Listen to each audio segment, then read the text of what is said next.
à l'ombre du baobab. Avec aujourd'hui comme invité Louis-Maxime Renaud. Exactement, qui nous vient tout droit de la belle province du Québec. Et ce matin, il est venu avec son caribou, en l'occurrence, qu'il a laissé devant la radio. Merci, parce que c'est vrai qu'on n'accepte pas les caribous ici à l'interne. J'ai hâte d'ailleurs d'aller le nourrir dans quelques minutes. Oui, dans une demi-heure, le pauvre. Est-ce que tu as mis un franc dans le parcomètre? J'ai oublié malheureusement. Ah ouais, ben voilà, le caribou, il mordra, c'est une contravention. Bref, l'effet caribou, c'est ce dont nous allons parler un petit peu aujourd'hui. On va parler de toi, bien sûr, Louis-Maxime Renaud. L'effet caribou, c'est une émission de canular, qu'on pourrait ainsi intituler, émission qui est retransmise sur la télé. La possibilité d'aller voir également cette émission ou de la podcaster sur le site de la télé, sur Facebook, sur YouTube, sur l'application, etc. Bref, on a de multiples occasions de voir ou revoir l'effet caribou, cette émission où tu pièges finalement des artistes, des personnalités romandes, cela va de soi, avec ton charmant accent québécois. En tout cas, j'essaye. D'accord. Et en règle générale, bon, il y a déjà eu 3 émissions à ce jour, ça fonctionne. Manifestement, les gens sont encore assez sympathiques et se prennent au jeu. Ben oui, jusqu'à maintenant, on a piégé, entre autres, Esther Mamarbacci. Comment? Faut expliquer aux gens qui n'ont pas entendu le piège qu'au début de l'entrevue, j'essaie de dire son nom.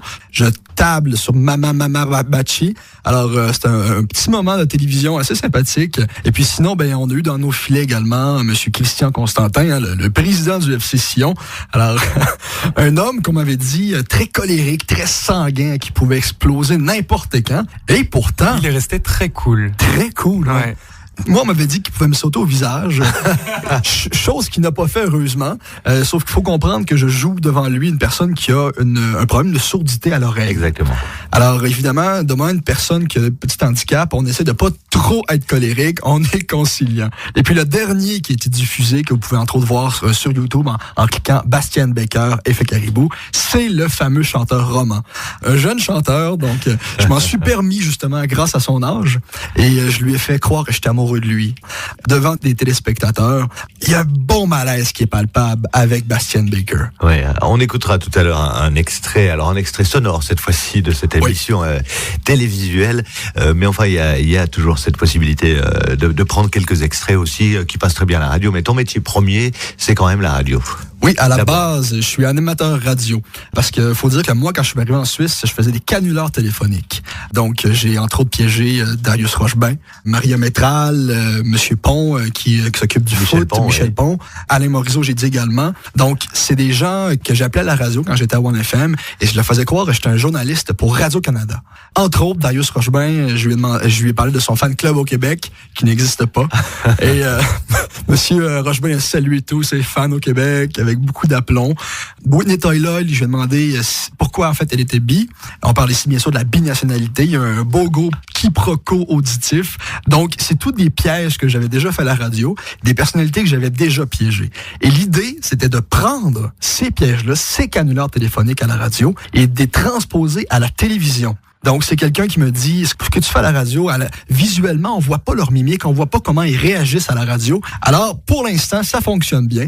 Espérons que les autres pièges vont être autant appréciés. Alors, la télévision, c'est dû, entre autres, aussi à un animateur de radio, Jonas Schneider.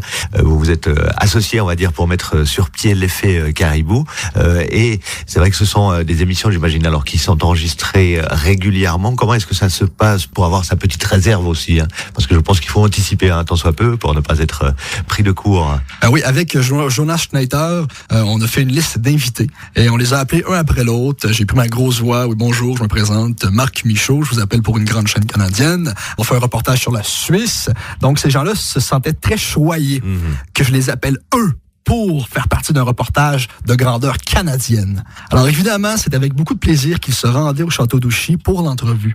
Il y a des gens qui ont répondu oui à l'appel, il y a des gens qui ne pouvaient pas malheureusement. On a pris les gens qui sont venus avec beaucoup d'enthousiasme et ça donne un résultat, le résultat dont vous avez vu entre autres avec Bastien Baker, Esther Mamarbacci et Christian Constantin. Pour l'instant, il y en aura d'autres bien sûr. Combien d'émissions sont prévues? Alors on a fait un total de 13 émissions qu'on a réalisées. On a invité plus de gens par contre que 13 personnes en se disant, bon, s'il y en a qui refusent, s'il y a des échecs, s'il y en a qui ne tombent pas dans le piège également, parce qu'il y a des gens qui m'ont assez vite lu. J'imagine. Esther Mamarbacci, entre autres, au bout d'un certain temps, elle disait, mais c'est un canular. Elle s'est doutée de quelque chose. Oui, Esther, après plusieurs minutes par contre. Oui. Mais je dois vous dire que les plus durs à piéger, les gens en fait qui donnent un résultat le moins drôle, c'est les humoristes. C'est un paradoxe, parce qu'habituellement, ce sont les plus drôles, mais pas en entrevue piégée. Parce qu'ils connaissent bien la mécanique du comique. Sûr. La façon qu'on écrit un sketch, la façon qu'on écrit un piège. Après quelques secondes même, dans certains cas, je pense à Vincent Cuchol, entre autres, il m'a vite décelé. Alors, malheureusement, on ne pourra pas diffuser, mais peut-être dans une émission spéciale. Il y en a qui ont refusé la diffusion? Aucun n'a refusé la diffusion. Il y en a qui, après certains moments, le prenaient pas trop bien de s'être fait piéger. Mais quand ils ont compris que ça allait être diffusé avec d'autres personnalités, que cette personnalité-là était parmi un lot énorme de gens qui ont été piégés, se sont mis à rire, à sourire, ayant compris qu'en ce moment, je pourrais nommer leur nom comme personnes qui ont refusé de se faire piéger. Le comportement a changé, c'est devenu très jovial, et c'est ces moments-là qu'on vous montre, évidemment. Il faut prendre ceci au deuxième degré. Ben oui. Ils ont dû le faire, même Christian Constantin, qui manifestement, au bout d'un moment, s'est bien amusé également. Tout à fait. Tu as gardé des contacts avec ces gens. Enfin, est-ce qu'il s'est passé d'autres choses par la suite? Est-ce que ça a donné lieu à des soirées sympathiques ou autres, ou à une autre forme, on va dire, de connaissances mutuelles? Les soirées, je les attends avec impatience. D'ailleurs, si quelqu'un veut m'inviter à un party surprise ou autre, Christian Constantin, si vous nous écoutez, n'hésitez pas.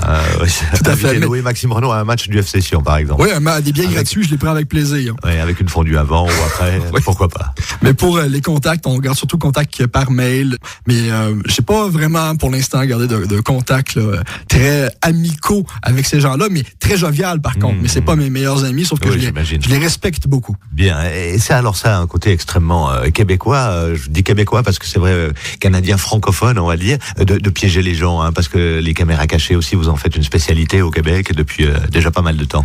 Oui, on passe à Surprise, entre autres. Il y a eu beaucoup d'émissions de pièges au Québec. Moi, c'est toujours un domaine qui m'a attiré, qui m'a fasciné. Et le succès des pièges qu'on a ici, puis là, je le dis en toute humilité, parce que ça a quand même bien marché, je pense que c'est du fait que je ne connaissais pas les personnalités qui étaient devant moi. Il n'y avait pas d'aura de célébrité autour de ces gens-là par rapport à ce que moi je voyais. Donc, il y a des gens qui me disaient, tu vas avoir un Constantin devant toi. Est-ce que tu te rends compte que c'est un millionnaire qui a beaucoup d'influence en Suisse? Non. Je m'en rends pas compte.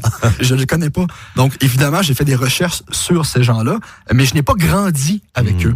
Je ne les ai pas vus évoluer dans le monde médiatique. Alors, je pouvais avoir une distance pour bien faire le piège. Il y a des Suisses, par contre, connus à l'international, que vous allez voir à la télévision, que j'ai piégé.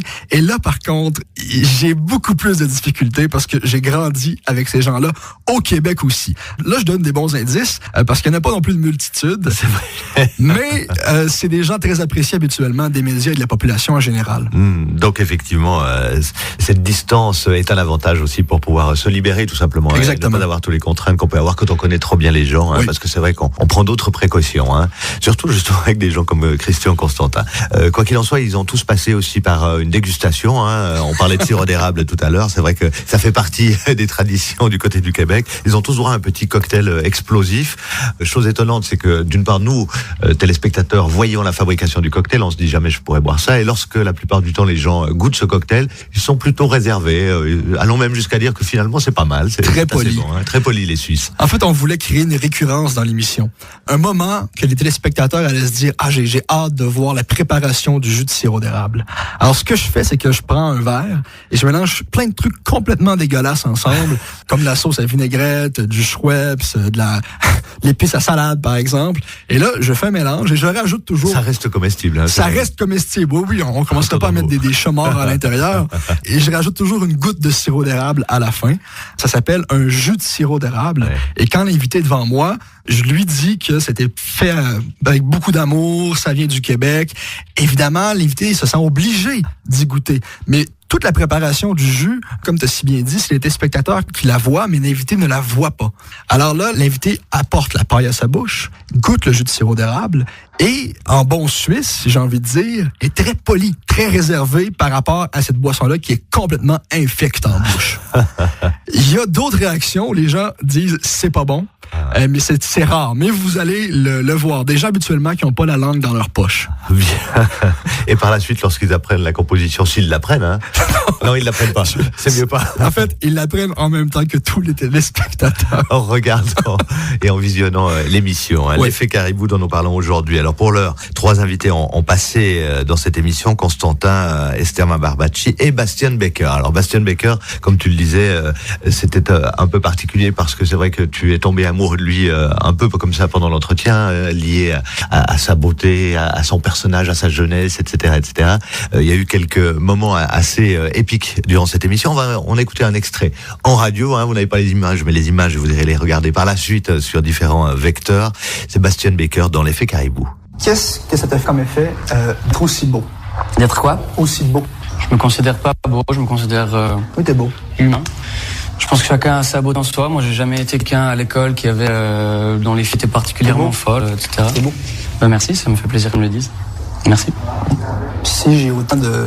T'es aussi agressif avec toi dans l'entrevue, c'est parce que je te trouve vraiment beau. Merci. Est-ce que tu me trouves beau? Bah, t'as ta personnalité. J'ai la mienne, tout le monde ici a la sienne, quoi. Je vais pas commencer à débattre sur qui est beau et qui est moche, quoi. Mais moi, je te trouve beau. Ben, merci. Ça fait plaisir. Mais tu m'as pas dit si tu me trouvais beau. Oui, je te trouve beau. Pas vrai? Hein? Tu me trouves beau? Je te trouve très beau. T'as des magnifiques yeux bleus. Tu as des magnifiques yeux verts. Merci. Ben, en fait, je veux savoir si t'étais en couple. Non. Je t'aime. Ben, merci, je suis content que tu m'apprécies. Est-ce que tu m'aimes? Je t'apprécie en tant que personnage, on se connaît depuis tout à l'heure. Est-ce que tu m'aimes? Je vais te le redire une fois, je t'apprécie en tant que Est-ce que personnage. tu m'aimes comme personne? Je t'aime comme personne. C'est bon. Est-ce que t'es amoureux de moi? Je suis pas amoureux de toi. Pourquoi? Lucky Bastien Becker sur Radio FR qu'on ne présente plus. Bastien Becker qui a été piégé par Louis-Maxime Renaud, notre invité aujourd'hui, dans l'effet Caribou. C'était la dernière émission qui a été diffusée ce dimanche sur la télé, où là on en a entendu également un extrait, alors avec un petit, on va dire un petit malaise comme ça. Bastien Becker qui finalement a droit à une déclaration d'amour quasiment de ta part, hein, qui ne sait pas trop comment réagir. Comment réagir? Parce que c'est sûr que dans sa vie, ça va probablement lui arriver dans la rue de se faire accoster pour lui dire... Mais plutôt par des filles. Oui, plutôt par des filles. Ça, j'imagine. Mais un mec comme ça qui lui dit devant des téléspectateurs « Je t'aime », évidemment que c'est gênant. Mais il reste très sympathique, il s'en sort très bien. Et j'ai parlé avec lui après l'entrevue et Bastien Becker me dit « Je n'arrive pas à croire que je t'ai dit que tu avais des magnifiques yeux bleus. » Il est vraiment là, il est adorable. Il appelait à l'aide les techniciens, personne n'a réagi? Non, personne. C'était le mot d'ordre, en fait, pour notre équipe, de ne pas réagir.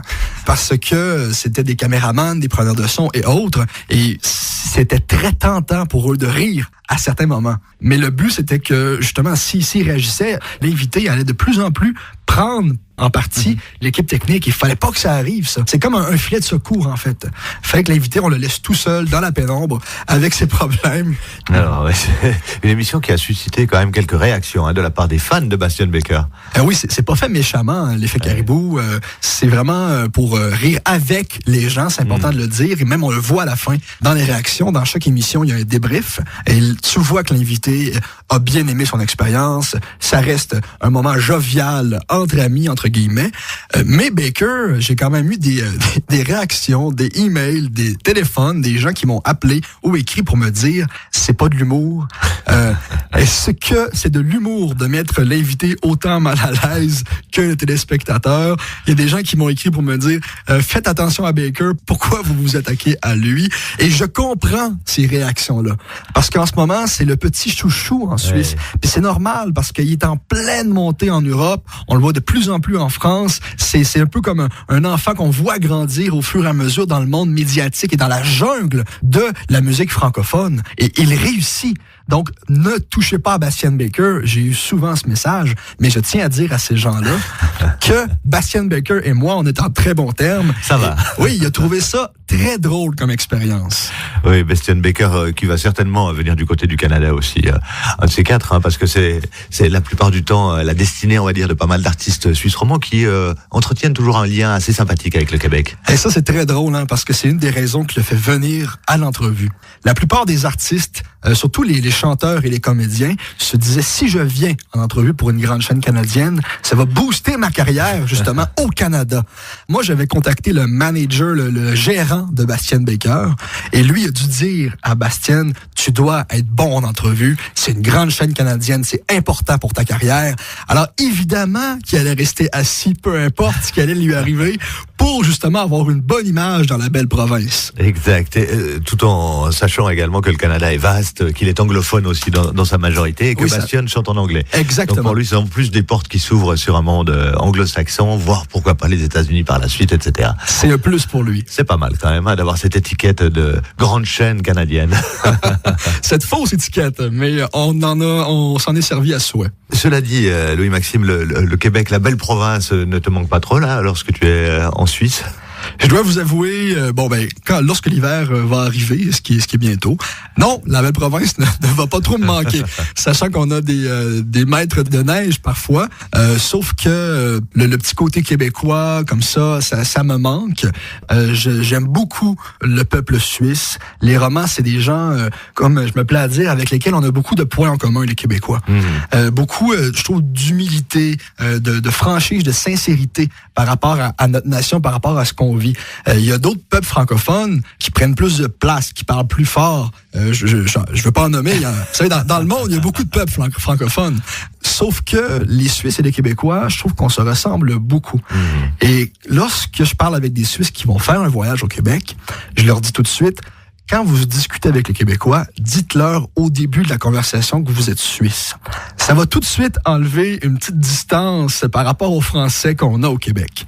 Les Français, on les aime bien, mais on se dit, les Français, vous savez, les Français. Un peu comme ce qu'on dit ici en Suisse également par rapport aux Français. Évidemment, je généralise, là, c'est pas toujours le cas. Sauf que je dis aux gens, dites que vous êtes Suisse, vous allez avoir un capital sympathie énorme. D'entrée de jeu. En entrée de jeu, c'est sûr. D'accord, bien. On dira tout ça lorsqu'on ira te trouver, qui sait, au Québec, Louis-Maxime. Faire de la radio au Québec, c'est complexe, c'est compliqué par rapport à la situation que tu connais un petit peu maintenant en Suisse romande. Faire de la radio au Québec, c'est possible, sauf qu'il faut faire de la radio en région. C'est énorme, le Québec. On a des postes de radio un peu partout. Je nomme des régions, la Gaspésie, le Saguenay-Lac-Saint-Jean. Dites-vous, parfois, c'est des 3 heures de route, des 9 heures, voire des 12 heures de route de Montréal. Et on est dans la même province.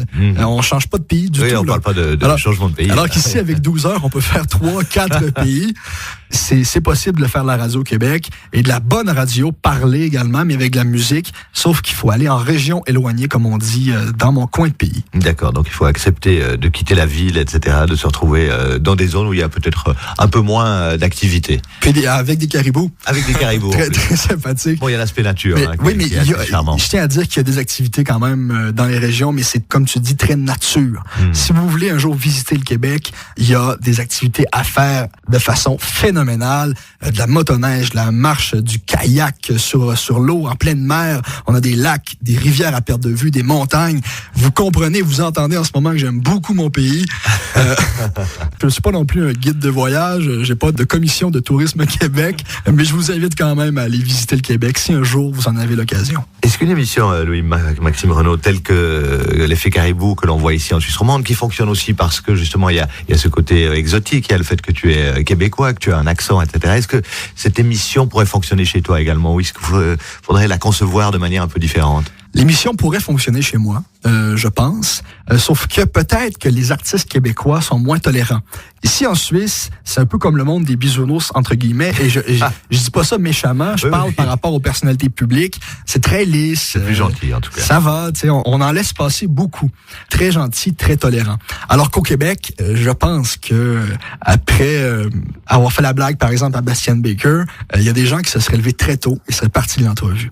Donc, ici, l'avantage message, là, c'est que les gens demeurent très polis, oui. Ouais, il y a un contrôle aussi peut-être de l'image, entre guillemets, au Québec, qui est plus lié à ce que l'on peut vivre sur le continent américain en règle générale. Oui, en général. Moins de spontanéité. Moins de spontanéité, puis aussi, de l'autre côté de la médaille aussi, plus de vedettes instantanées qu'on voit de plus en plus. Alors, c'est deux réalités très différentes, le Québec et la Suisse, mais il y a quand même beaucoup de ponts connexes qui nous relient. Dernière chose avant de se quitter, parce qu'on est déjà presque au terme de cette émission. Louis-Maxime, c'est combien de temps à peu près pour préparer une émission telle que celle-ci, un épisode, enfin c'est beaucoup de recherches. C'est fou, hein, parce que c'est énormément de temps. C'est vrai. Il y a plusieurs étapes. Il y a l'étape de contacter la personne. Je me suis fait un compte Gmail avec mon faux nom d'emprunt qui est Marc Michaud, et ça n'avait aucun sens pour moi. C'est michaud.radio.canada@gmail.com. Et c'est même pas radiocanada.com. Mais quand même, on fait un compte, on contacte les gens par mail ou par téléphone. Première étape. Deuxième étape, je dois faire un travail de journaliste. Mais sans penser aux blagues. Je dois penser comme un journaliste qui écrit une vraie entrevue. Parce que si la personne devant moi rebondit sur son passé, rebondit sur ce qu'elle a fait dans sa vie, je dois être capable de lui répondre. Alors, chaque personnalité devant moi, il y a un énorme travail de fait. Et ensuite, la troisième étape, c'est d'ajouter l'humour dans tout ça. Bien sûr. Donc, évidemment, c'est un travail de longue haleine. Et le plus difficile, c'est qu'on n'a pas deux prises. On a une seule prise. Par exemple, Esther Mamarbacci ou Bastien Baker, il dit un truc qui me déplaît, je peux pas lui dire, est-ce que tu peux leur dire, s'il te plaît, on va leur tourner. Non. Ils viennent, ils pensent qu'ils font une vraie entrevue et c'est un piège. Évidemment, il y a plein de gens qui dépendent du travail que je fais, du travail que les techniciens font également, et du travail de l'invité, entre guillemets, qui se fait piéger. Alors évidemment, un travail de longue haleine, mais je l'espère qu'il va porter ses fruits, qu'il porte ses fruits en ce moment. Eh bien, on l'espère. On ira regarder tout ça pour les gens qui ont raté les premiers épisodes, soit sur YouTube, soit sur le site de la télé, soit sur l'application, soit sur le site même de l'Effet Caribou. C'est effetcaribou, le tout en un mot.ch. Prochain invité, Louis-Maxime Renaud, ce sera dimanche à 20h15 sur la télé. Et ce sera Je ne peux pas le dire pour l'instant. D'accord, okay. Mais par contre, je peux vous dire que c'est un invité qu'on connaît assez sanguin, assez bouillant dans les médias et qui aime bien donner son opinion. Eh bien, on se réjouit. Merci en tout cas d'être venu, Louis-Maxime Renaud. Bon séjour encore chez nous le temps de ces émissions. Et puis qui sait, à bientôt peut-être, soit ici, soit dans la belle province, au Québec. C'est moi que vous remercie. On vous rend visite. Je souhaite de passer une belle fin de journée. À bientôt, au revoir. Merci Thierry, belle matinée. On se retrouve demain pour parler du salon Goût et Terroir. Ce sera avec vous. À l'ombre du baobab.